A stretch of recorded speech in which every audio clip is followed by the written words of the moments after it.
Assalamualaikum Ustaz. Waalaikumsalam warahmatullahi wabarakatuh. Masya Allah, gimana kabarnya Ustaz? Alhamdulillah sehat. Alhamdulillah, jumpa lagi Hayakallah. dan ya, Nah, Ustaz, Insya Allah, kita kemarin tuh kan Ustaz, kan sempat membahas, Ana sempat nanya perihal air Ustaz ya. Ada tohur, terus ada air tohir, dan satu lagi Ustaz pernah menjelaskan air najis Ustaz ya. Ini gimana sih Ustaz? bismillah wassalatu wassalamu ala rasulillah wa ala alihi wa ashabihi wa man walah. Nasriyadi, barakallahu fiqh. Minggu semalam kan kita telah membahas pembagian atau jenis air ya. Dan kita sebutkan terjadi perselisihan di kalangan para ulama. Ada yang mengatakan 3, ada yang mengatakan 2, walaupun memang dalam pendapat yang lain masih ada pendapat yang lebih dari itu. Pada pertemuan sebelumnya kita telah jelaskan ya apa yang disebut dan pembagian air itu. Ada air tohur, air tohir, dan juga ada air najis. Air najis. Sekarang kita kepada air najis ya. Air najis itu adalah air yang bercampur dengan najis ya. Dan ini tidak boleh kita gunakan untuk bersuci. Sudah jelas. Dan air najis itu bisa kita katakan dia air najis jika najis itu masuk ke dalam air dan bisa merubah ya salah satu sifatnya, seperti warnanya ya, baunya atau rasanya. Baik dalam jumlah besar ataupun maksudnya jumlah banyak atau jumlah sedikit. Ini najisnya Ustaz. Nah, maksudnya bisa merubah air itu, salah satu sifatnya. Gitu. Umpamanya kita ada punya ember ya. Ember ini ada air. Mungkin tidak penuh ya. Kemudian jatuh najis atau kena percikan air kencing umpamanya. Dan ketika kena percikan air kencing bisa umpamanya merubah warna atau baunya atau rasanya, maka itu tidak boleh kita gunakan untuk bersuci seperti itu. Atau kotoran-kotoran yang dianggap atau najis. Kotoran-kotoran ya. Atau banyak kotoran anak jatuh di situ ya.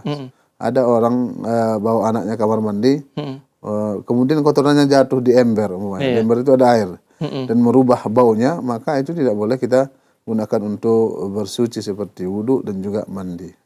Oke, Masya Allah.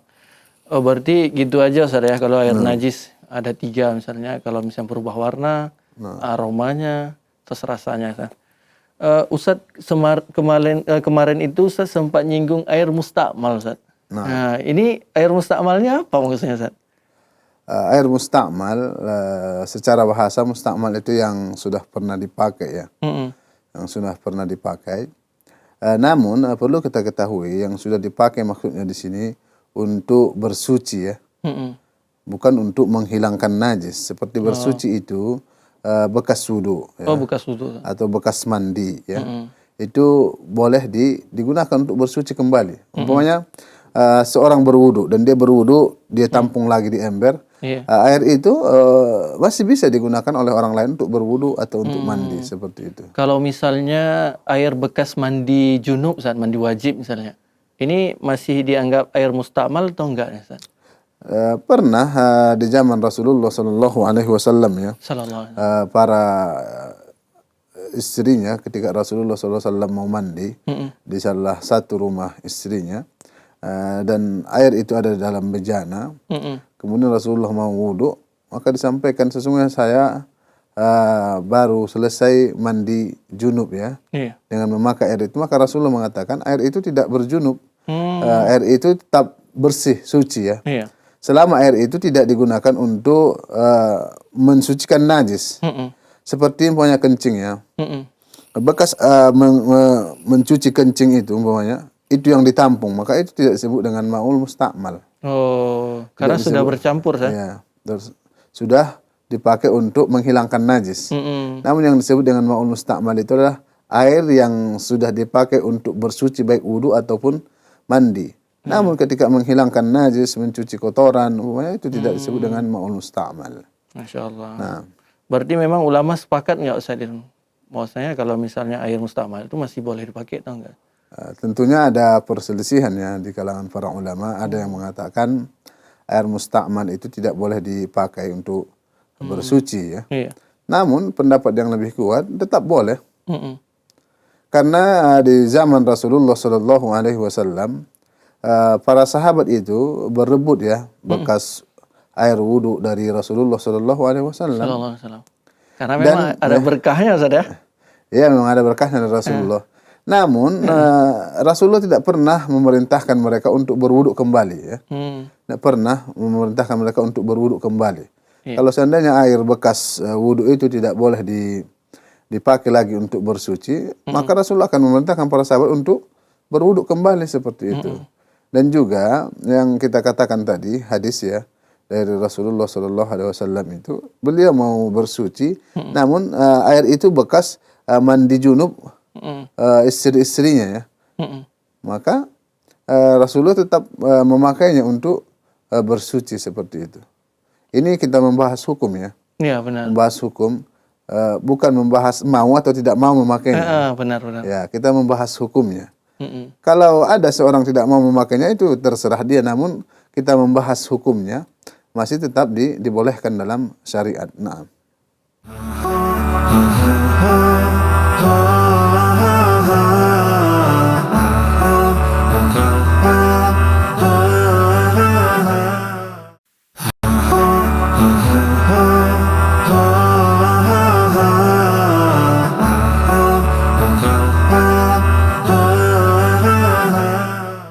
Ustaz, tadi Ustaz jelaskan masalah najis ya, air najis. Kalau misalnya terdapat 3 perubahan, ya kan Ustaz?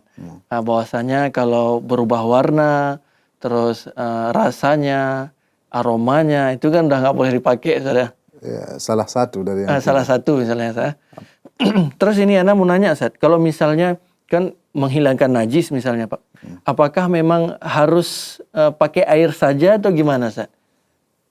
Naam, bismillah wassalatu wassalamu ala rasulillah wa ala alihi wa sahbihi wa wala. Barakallahu fik ya akhi Nasriyadi. Berbicara tentang menghilangkan najis ini ya, ada memang perselisihan di kalangan para ulama. Apakah harus dengan air saja atau ada sarana yang lain ya? Oh ternyata ada perbincangan di antara para ulama Ustaz. Ada perselisihan. Ada yang mengatakan ya, seperti yang masyhur ya, dari mazhab Imam Malik dan juga Imam Ahmad dan juga pendapat baru dari Imam Asy-Syafi'i bahwa menghilangkan najis disyaratkan dengan menggunakan air ya. Tidak boleh berpaling pada yang lain. Nah, ini pendapat sebagian para ulama. Iya. Namun Allahu a'lam, pendapat yang lebih kuat tentunya boleh menghilangkan najis dengan selain air. Oh, pakai apa ini Ustaz? Seperti orang umpamanya kencing ya. Oh. Bisa dengan benda-benda padat, batu ya, tisu dan yang sejenisnya. Oh, boleh. ada istilahnya kayak istijmar Ustaz ya? Iya, ada Pakai batu ya. istinja dia mensucikan ya najis dengan air. Istijmar dengan benda padat seperti batu, tisu dan yang sejenisnya. Kalau misalnya sekarang udah elit saya, tisu, kain, udah banyak saya. Iya, jadi pendapat ini pendapat yang lebih dikuatkan ya, terkhusus oleh para ulama seperti Muhammad bin Shalih Al-Utsaimin dan juga Syekhul Islam Ibnu Taimiyah dan juga Ibnu Hazm ya. Dan saya juga lebih condong kepada pendapat yang kedua ini. Jadi menghilangkan najis itu tidak harus dengan air seperti itu. Oh, itu. Makanya kan ada syariat seperti kita katakan ada istijmar ya. Benar. Maka para ulama dalam buku fikih mereka menyebut bab khusus menghilangkan najis dengan air dan juga sarana-sarana yang lain. Nah. Insyaallah. Berbicara tentang najis nih saya. Nah. Ya, Ana penasaran kali nih. Soalnya biar kita nggak salah langkah nih saya kan. Apalagi memang kita dituntut untuk beribadah dengan sebaik-baiknya biar ibadah kita itu diterima. Otomatis kan ada Ustaz, misalnya najis itu kan nggak mulu-mulu tentang bahwasanya jatuh air cicak dalamnya ataupun kencing kita. Pastinya ada lah Ustaz, kayak misalnya kencing atau kotoran manusia Ustaz ini kan. Nah, mengenai kencing sendiri Ustaz ini gimana cara membersihkannya? Kan ada kencing yang udah dewasa, ada kencing anak-anak. Nah, ini gimana nih Ustaz?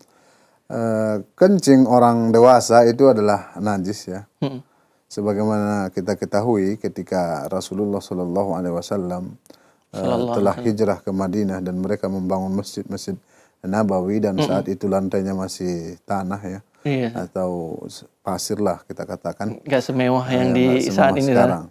Kemudian ada seorang Arab Badui kencing ya di masjid, bayangkan kencing di masjid, dan para sahabat marah, namun dilarang oleh Rasulullah Sallallahu Alaihi Wasallam. Mereka melampiaskan marahnya kepada Arab Badui tadi. Kemudian biarkan sampai selesai dia kencing ya. Kemudian Rasulullah mengatakan kepada Arab Badui ini adalah tempat ibadah, tidak dibenarkan bagi kita untuk, maksudnya membuang najis ya. Jadi Rasulullah ya tadi ya memerintahkan para sahabat untuk mengambil air 1 ember ya.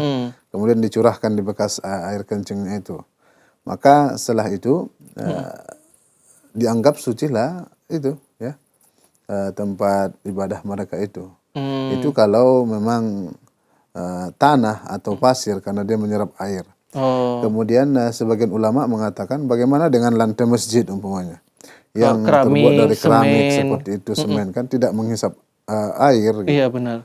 Jadi pendapat yang lebih kuat dalam hal ini, kalau memang lantainya sudah modern seperti yang sekarang ini ya dari keramik, maka harus kita pastikan air kencing itu memang betul-betul hilang ya zatnya. Tidak bisa kita siram saja dengan air. Kalau kencing kan beda seharusnya aromanya segala macam ya. Kalau kita siram saja umpamanya bisa malah menyebar ke tempat lain ya. Benar. Lebih menyebar dia kemana-mana gitu. Jadi memang harus kita pastikan. Apalagi mungkin kencingnya di saf depan ya. Pintu yang untuk ini di belakang ya. Kalau dibersihkan disiram akhirnya satu masjid kena saya. Nah, jadi memang harus kita bedakan ya. Kalau bisa kita yang sekitar kencing itu saja yang kita coba bersihkan dulu, jangan mengenai tempat yang lain seperti itu. Kemudian berbicara tadi tentang kencing ya. Ada perbedaan tentunya. Rasulullah mengatakan kepada kita baulul jariyah, air kencing anak perempuan ya. Oh, ada beda Ustaz? Ya, yang kecil ataupun yang besar, maka itu memang harus disiram. Sama dengan kita yang dewasa harus disiram. Adapun dengan al-gulam ya, maksudnya yang gulam, anak-anak yang belum berumur 2 tahun ya, namun dia masih mengkonsumsi susu atau susu ASI ibunya ya, ASI, maka boleh dipercikkan saja. Oh, percikan ini seberapa banyak Ustaz nih percikan nih? Misalnya harus selama 10 menit misalnya atau sekitar dia kita percikan di bekas umpamanya ada kita menggendong bayi ya. Bayi umpamanya. Kemudian dia kencing di baju kita. Maka kita cukup percikan saja di bekas kencing yang dikenainya. Oh gitu. Ya, ketika kita melihat bekasan percikan ini mengenai pakaian yang dikenai kencing itu, maka itu sudah cukup. Maka ada yang mengatakan harus 3 kali dan sejenisnya ya. Namun Allahu a'lam, yang lebih afdal tetap dipercikkan. Namun perlu kita perhatikan di sini, ini adalah anak laki-laki yang belum mengkonsumsi ya makanan selain ASI. Adapun dia, walaupun dia belum berumur 2 tahun umpamanya, 3 bulan umurnya umpamanya. Udah nggak minum ASI lagi, Ustaz? Sudah tidak minum ASI, ibunya sudah makan nasi, dia tetap harus dicuci, tidak boleh dipercikkan. Ada juga ini Ustaz, sebagian orang-orang tua kita dulu Ustaz, ya, dia ngasih ASI, tapi dia ngasih pisang, diparut pisang. Nah gitu. Sama, maka di sini perlu kita garis bawahi, jika mayoritasnya ya, maksudnya mayoritas makanan dia masih ASI, masih tetap. Namun jika mayoritas makanannya bukan lagi ASI, dari makanan-makanan umpamanya pisang atau nasi bubur umpamanya, itu tetap harus kita cuci, tidak cukup dipercikkan seperti itu. Masya Allah. Oh iya Ustaz, biasanya kan Ustaz kalau kita kencing ini banyaklah kadang orang kencing percikan yang kena pakaian Ustaz. Kan nggak nampak nih Ustaz nih. Nah, ini apa juga harus dibersihkan atau dipercikan aja nih? Nah, itu kita kembali ke apa tadi, ke hadis Rasulullah Sallallahu Alaihi Wasallam. Jika orang dewasa ya, bukan yang Anak-anak saya. anak-anak, dan itu pun laki-laki sebelum umur 2 tahun, dan dia hanya mengkonsumsi ASI umpamanya, maka tetap harus dicuci. Makanya kalau kencing ya berusahalah kencing untuk duduk atau jongkok ya. Kalaupun tidak memungkinkan umpamanya, berusaha agar tidak mengenai pakaian kita, umpamanya kita kencing di tempat yang jorok umpamanya. Benar. Ya, tempat yang jorok, kalau kita jongkok bisa malah mengenai pakaian kita ya, Benar. yang di bawah itu seperti itu. Maka kita harus perhatikan ya. Jadi tidak sembarangan kita kencing sehingga terpercikkan oleh najis itu ke pakaian kita seperti itu. Masya Allah.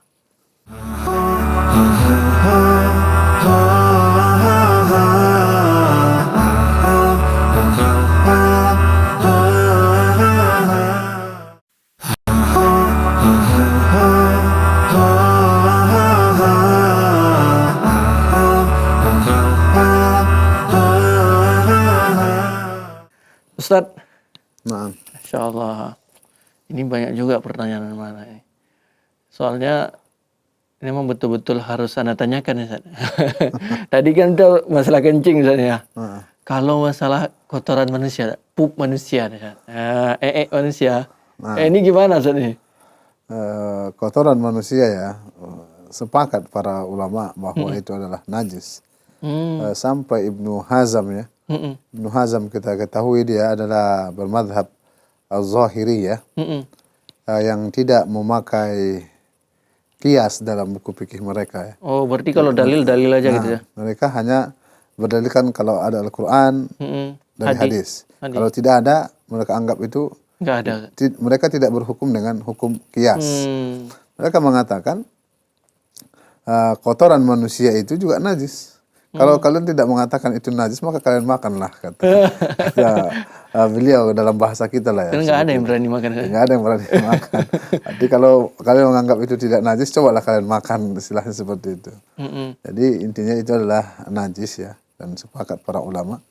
Dan Rasulullah SAW juga mengatakan seperti itu, kalau kita memijak al-adha ya, kotoran manusia atau kotoran najis lah, kita harus perhatikan sandal-sandal kita ketika kita masuk ke masjid. Karena di zaman dulu ya, para sahabat mereka sholat itu memakai sandal atau memakai sepatu gitu. Oh, karena memang nggak ada semen dulu ya. Kalau sekarang Dan nggak memang dibatasi. dibolehkan bagi seorang sholat pakai sepatu dan pakai sandal.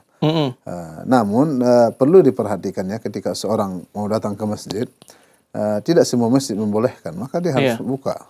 Ya. Jadi bagaimana kita bisa mengamalkannya ketika kita umpamanya di rumah kita mau sholat pakai sepatu atau pakai sandal, dibolehkan. Mengikuti Rasulullah Sallallahu Alaihi Wasallam. Sallallahu Alaihi Wasallam. Berbicara tentang kotoran nih saya. Gimana kalau misalnya, kalau hewan itu kan Ustaz, ada yang boleh dimakan, ada yang nggak boleh dimakan. Ada yang halal, ada yang haram tentunya. Ini kalau kotoran yang halal, misalnya halal dimakan, ini boleh nggak dianggap najis atau enggak Ustaz? Nah, ya. Hal ini pernah terjadi ya. Ketika Rasulullah SAW mau buang hajat ya, tabarrus disebutkan dalam hadis, maka dia memerintahkan para sahabat untuk membawakan tiga batu ya. Namun sahabat itu hanya menemukan 2 batu dan 1 kotoran himar ya, kotoran himar. Himar itu keledai saya. Ya, keledai. Maka ya, Rasulullah mengambil 2 batu dan mengatakan kotoran himar itu adalah najis seperti itu. Makanya kita katakan Ibnu Hazm, dia salah satu ulama yang mengatakan najis ya. Yang maksudnya bukan dia saja ya, banyak ulama juga. Dan salah satunya dia mengatakan yang najis itu hanyalah kotoran keledai. Adapun kotoran yang lain, mau yang halal dimakan dagingnya atau yang tidak halal, maka tetap suci menurut mereka gitu. Karena beliau tadi saya jelaskan ya, nggak mau menerima kias ya. Ya, tidak menerima kias. Jadi dia mengatakan seperti itu. Namun yang lebih afdal tetap kita ya, jumhur ulama mengatakan kalau dia hewannya yang boleh dimakan dagingnya maka tidaklah Najis ya. najis seperti Kalau itu. yang nggak boleh dimakan? Maka itu najis umpamanya. Oh. Kecuali kucing, sebagian para ulama mengatakan. Mm-mm. Kecuali kucing umpamanya. Karena Rasulullah mengatakan dia adalah at-tawafin wa tawafat ya. Dia adalah salah satu hewan yang sering melintas di kehidupan kita. Oh, bahkan dipelihara sana. Dan dipelihara, maka kotorannya itu tidak najis ya. Sebagian kata para ulama seperti itu. Dan sebetulnya saya lebih condong pendapat Ibnu Hazm tadi. Saya lebih condong pendapat Ibnu Hazm. Semua kotoran hewan itu bukanlah najis ya.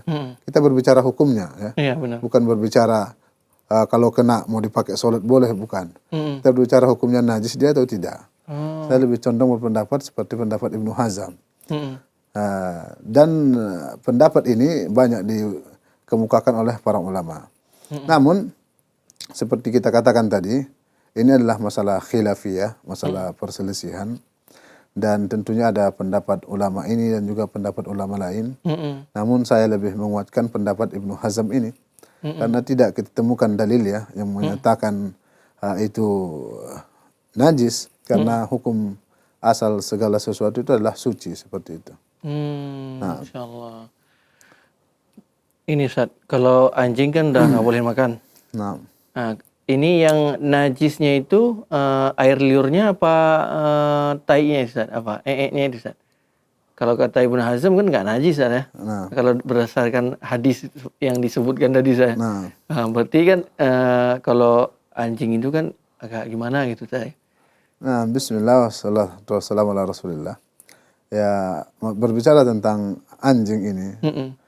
Ini juga ada perselisihan di kalangan para ulama ya. Banyak juga saya. Anjing ya, ada sebagian ulama mengatakan dia seluruhnya najis.